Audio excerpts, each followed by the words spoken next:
It was action, it was speed, it was triumph, it was adrenaline, it was glory. It was pain, it was aching, it was frustration, it was depression, it was rejection, it was football. I just think one thing that sport and life and art reflects is about a resilience, for your glass being half full and not half empty. It just lifts your spirits.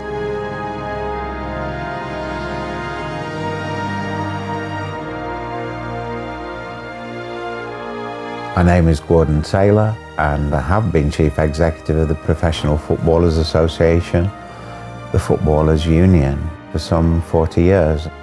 Before I joined the PFA full-time, I'd been a player with Bolton, Birmingham, Blackburn, Bury, Vancouver Whitecaps. This is Taylor, could well have a crack. And what a crack! Football was my main love, but art has always been a favourite subject of mine.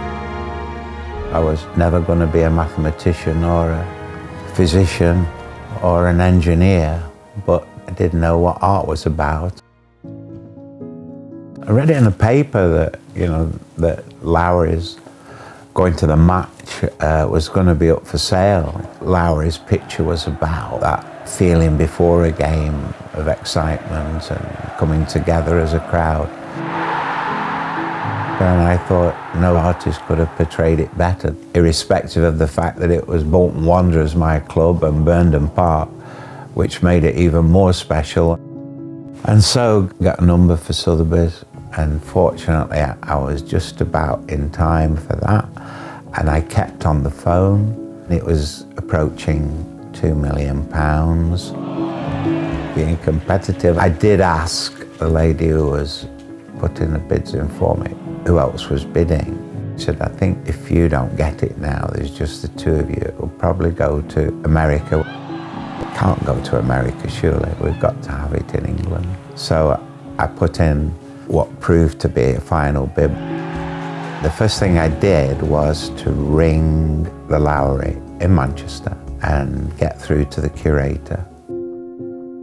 This was just an ideal place for this picture to be, really bringing the world of art and the world of football together.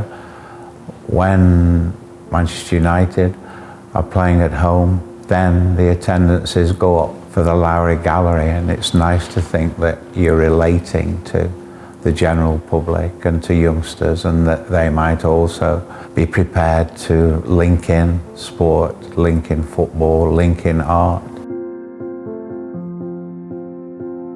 And we've nowhere more experienced what it's like without that build-up, without the crowds, without being one place where everybody in a community comes together. We've gone through that in this pandemic, so I just feel his picture is absolutely perfect, because he was not only a man of his time, but a man of the future as well. It's great to go to the Lowry and see the youngsters looking to try and replicate it, and so if it inspires children to take up art and to have a go, that's what life's about. Near Munich, a fierce blaze marks the wreck of a British airliner. On the passenger list was the Manchester United soccer team.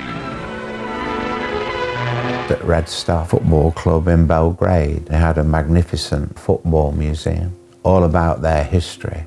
The Busby Babes, the Manchester United team, played their last game before the Munich disaster at Red Star, and they were commemorated at the very centre of the museum.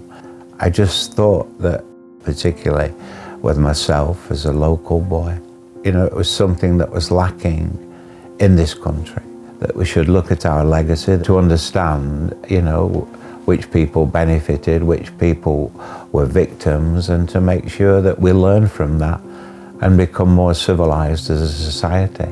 So since 1988, I've been to auctions with regard to football memorabilia.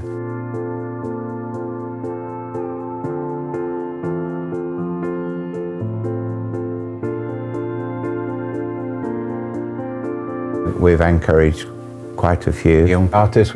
We supported the Princess Trust for many decades now, and there's one particular artist who's come through there, Darren Baker, who's a current very professional artist. Colin Yates does a lot for diversity and equality. He's been brilliant really in what he's done with regard to inclusion and highlighting our black players, our black members. When we had our centenary celebrations in 2007, Colin Yates was commissioned to try and illustrate each decade of the Union. He put together really good ideas. The range of the collection covers artwork, it covers sculptures as well. I always thought Barbara Hepworth had real ability.